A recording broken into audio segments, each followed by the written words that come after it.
Guys game না খেলতে না খেলতে এমন একটা অবস্থা হয়ে গেছে, দেখো আমি এখনো হিরোইক 1 স্টারে আছি। আজকে একটা কাজ করি, 2-3টা র্যাঙ্ক ম্যাচ খেলি। এটা কেইন মেট দিল বন্ধু সাফাত। কি রে বন্ধু কিছু বলবি? আমি তো এখন র্যাঙ্ক খেলবো, তুই তো খেলতে পারবি না, তোর তো 1 লেভেলের আইডি। আজকে আমার মাথা গরম রে মামা, আমি আর আমার এই আইডি 1 লেভেল রাখবো না, আজকে লেভেল আপ করে ফেলবো।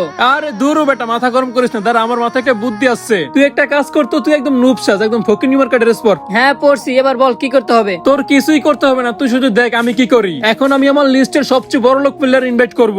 ওই যদি আমার গ্রুপে এসে তোর এরকম দেখে অপমান করে, তাইলে তুই ওরা তোর কারিশমাটা দেখিয়ে দিবি। হ্যাঁ মামা তাড়াতাড়ি ডাক, তাড়াতাড়ি ডাক। এই তো আইসা পড়ছে। আসসালামু আলাইকুম রিয়াদ ভাই, র্যাঙ্ক খেলবেন? চলুন একটা র্যাঙ্ক খেলে আসি, অনেকদিন এসে র্যাঙ্ক খেলি না। আমি বুঝলাম না ওমর, তোর মাথায় কি সমস্যা আছে? তুই এরকম ফকিন্নি মার্কা ফলাফেন গ্রুপে রেখে আমারই ইনভাইট মারাসকে।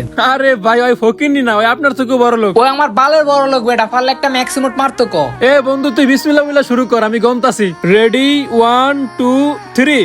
হ্যাঁ ঠিক আছে মার মার, একটা একটা করে মার। ও ভাই রে ভাই, 1 লেভেল আইডি দিয়ে এতগুলো ম্যাক্স কেমনে? এবার প্রমাণ হয়েছে ওই যে আপনার থেকে বড় লোক। ও ভাই ঠিক কইছস, আমি প্রথমে বুঝি নাই।